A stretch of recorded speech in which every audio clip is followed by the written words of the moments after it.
Assalamualaikum warahmatullahi wabarakatuh. Alhamdulillah wa syukrulillah wa la hawla wa la quwata illa billah. Allahumma salli wa sallim ala sayyidina Muhammadin wa ala alihi wa sahbihi wa man tabi'ana jauh ila yaumil qiyamah. Amma ba'd, para pemirsa yang budiman, izinkan kami ikut mutola'ah dan mudzakarah, belajar bersama. Untuk kajian kali ini kita akan membahas surat Al-Baqarah dari awal. Semoga bisa continue dan istiqomah, bermanfaat untuk diri saya dan para pemirsa dimuliakan oleh Allah Subhanahu wa taala.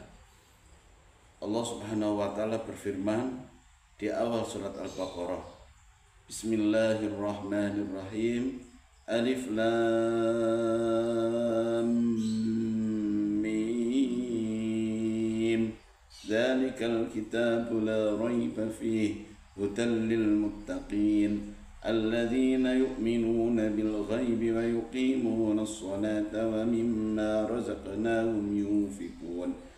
والذين يؤمنون بما أنزل إليك وما أنزل من قبلك وبالآخرة هم يوقنون أولئك على هدى من ربهم وأولئك هم المفلحون. صدق الله العظيم. Maha benar Allah.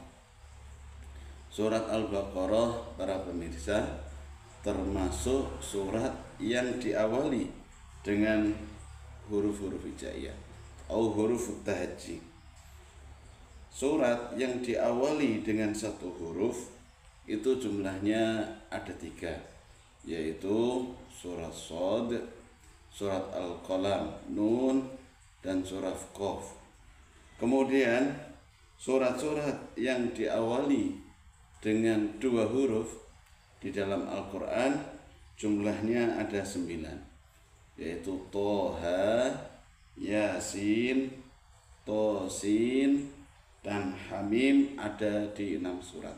Jadi jumlahnya ada 9 surat yang diawali dengan 2 huruf. Saya ulangi lagi, apa saja yang diulangi dengan 2 huruf tersebut? Toha, Yasin, Tosin, dan Hamim ada 6 surat.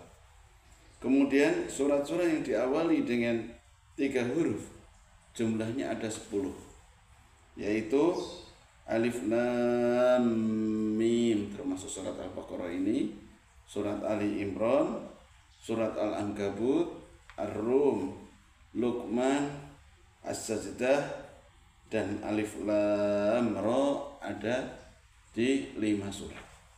Jadi jumlahnya ada 10 surat.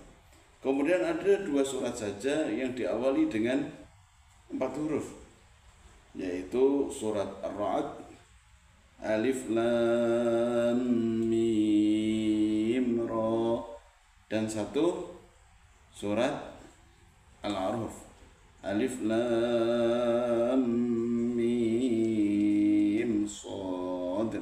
Kemudian hanya ada 1 huruf dan ada 2 surat saja yang diawali dengan 5 huruf. Apa saja itu? Kaf, ha, ya, ain, shad.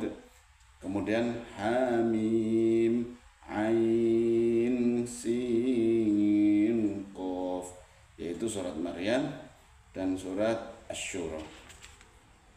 Para pemirsa yang dimuliakan oleh Allah Subhanahu wa taala, awalan surat ini termasuk mukjizat orang-orang Quraisy, orang-orang kafir pada orang-orang jahiliyah sebelum kedatangan Nabi sangatlah fasih dan pandai di dalam sastra Arab. Tetapi kefasihan mereka, kepandaian mereka di dalam tata bahasa Arab tidak bisa menandingi 1 surat Al-Quran yang diawali dengan 1 huruf saja, yaitu tadi Shad, Qaf, Nun. Hanya 1 surat, 1 huruf saja mereka tidak bisa menandingi. Untuk kajian kali ini, ayo kita bahas awal dari surat Al-Baqarah ini. Dzalikal kitabu la raiba fihi hudal lil muttaqin. Inilah kitab la raiba fihi, tidak ada keraguan fihi di dalam Al-Qur'an. Hudan sebagai petunjuk, lil muttaqin bagi orang-orang yang bertakwa. Alkitab masdar daripada fi'il daripada kataba. Kataba yaktubu kitabah. Kemudian kitab yang dimaksud di sini adalah Al-Qur'an. Inilah kitab la raiba fi, yang tidak ada keraguan sedikit pun di dalam Al-Qur'an. La-nya namanya la nafiyah lil jinsi. Tidak ada sedikit pun keraguan di dalam Al-Qur'an. Kemudian Ar-Raib ini menurut Ibnul Athir artinya adalah asyak atau keraguan. Hudan sebagai petunjuk lil muttaqin bagi orang-orang yang bertakwa. Jadi hudan juga masdar daripada hada yahdi hudan. Lil muttaqin, al muttaqun merupakan jamak daripada al muttaqi, orang yang bertakwa. Kalau satu, kalau banyak namanya al muttaqin. Berasal dari kata waqo yaqi, yaitu orang yang bisa menjaga dirinya daripada hal-hal yang dilarang oleh Allah Subhanahu wa ta'ala. Dan ayat selanjutnya daripada hudal lil muttaqin merupakan penjabaran, pemberincian daripada sifat-sifat orang yang bertakwa. Apa saja itu? Alladzina yu'minuna bil ghaib, yaitu orang-orang yang beriman dengan yang ghaib, yaitu kepada Allah, kepada malaikat Allah, kepada jin, kepada setan, hal-hal yang tidak bisa ditemukan dengan panca indera ini dinamakan ghaib. Dan ini orang beriman kepada orang yang bermuttaqin, orang yang bertakwa. Yang pertama dan penting adalah beriman tentang wujudullah, keberadaan daripada Allah Subhanahu wa ta'ala. Allah lah pencipta alam semesta, termasuk kita manusia merupakan ciptaan daripada Allah Subhanahu wa ta'ala. Inilah intinya daripada akidah, bahwa kita harus percaya dengan kepada Allah yang tidak bisa kita lihat, padahal Allah Subhanahu wa ta'ala melihat diri kita.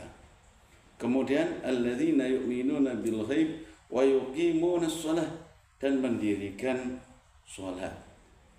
Salat yang dimaksud di sini adalah salat-salat yang wajib terutama. Jadi orang yang bertakwa adalah mendirikan salat yang diwajibkan kepada dirinya.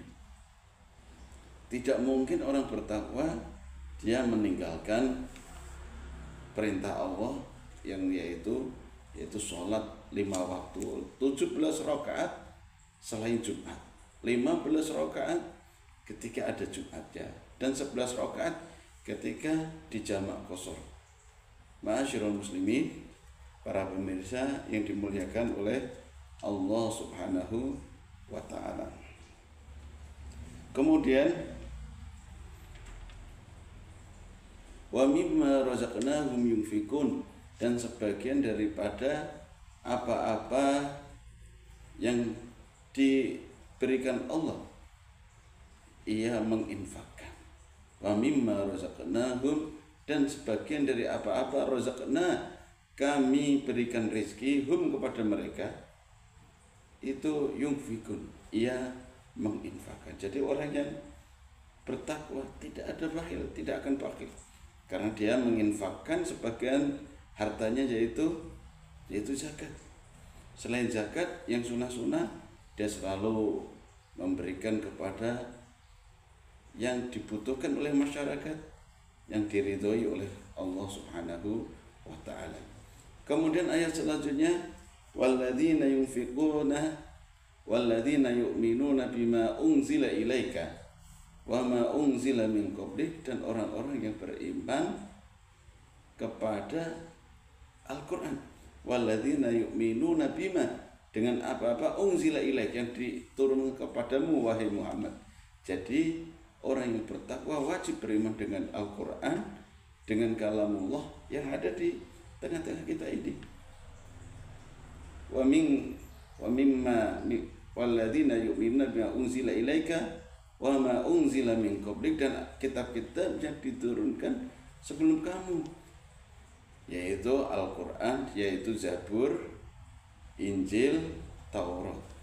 Kemudian juga suhuf Nabi Ibrahim dan Nabi Musa, bahwa Allah Subhanahu wa taala juga menurunkan kitab-kitab sebelum daripada Nabi Muhammad sallallahu alaihi wasallam. Wabil akhirati hum yuqinun. Ini penting sekali, dan ia yakin kepada akan datangnya hari akhirat. Wabil akhirati hum yuqinun. Kalau orang yakin, maka ia akan mempersiapkan dirinya, mengajak keluarganya untuk bersiap di pada hari akhirat. Perlu saya sampaikan di sini bahwa dunia ini dibandingkan dengan akhirat tidak ada apa-apanya. Dunia ini seenak-enaknya, dunia ini punya mobil mewah, harta berlimpah. Tapi jikalau kita jauh daripada Allah Subhanahu wa taala, ketika kita sengsara di akhirat, maka tidak ada apa-apanya. Didatangkan seseorang yang paling nikmat di dunia ini besok kelak di akhirat, ketika sekali merasakan siksaan neraka, maka tidak ada artinya kenikmatan dunia itu. Sebaliknya, sesusah-susahnya orang di dunia ini, tetapi jikalau ia husnul khotimah, dia merasakan surganya Allah Subhanahu wa taala, maka kesengsaraan, kesusahan di dunia ini akan menjadi tidak ada artinya. Semoga kita semua kelak dimasukkan oleh Allah Subhanahu wa taala ke surganya. Amin, Allahumma amin. Kemudian ayat kelima ini ditutup ulaika ala hudam mir rabbihim wa ulaika humul muflihun.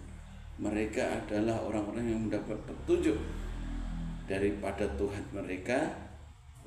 Kemudian ulaika ala hudam mir rabbihim wa ulaika humul muflihun, dan mereka lah orang-orang yang beruntung. Jadi orang yang beruntung tiada lain tiada bukan adalah orang-orang yang bertakwa. Semoga kita semua dimasukkan termasuk golongan orang-orang yang bertakwa. Amin, Allahumma amin. Ini sifat-sifat orang yang muttaqin di dalam surat Al-Baqarah ini. Nanti di surat Ali Imran ada lagi sifat-sifat orang yang muttaqin. Semoga kita bisa mengamalkan. Yang pertama tadi, beriman kepada yang ghaib, kemudian mendirikan sholat, menginfakkan sebagian rezeki kita, kemudian beriman kepada Al-Quran dan kitab-kitab sebelum Al-Quran, kemudian kita yakin, percaya sepenuh hati, mempersiapkan diri untuk hari akhirat. Amin, Allahumma amin. Wabillahi taufiq wal hidayah waridha wal inayah. Wassalamualaikum warahmatullahi wabarakatuh.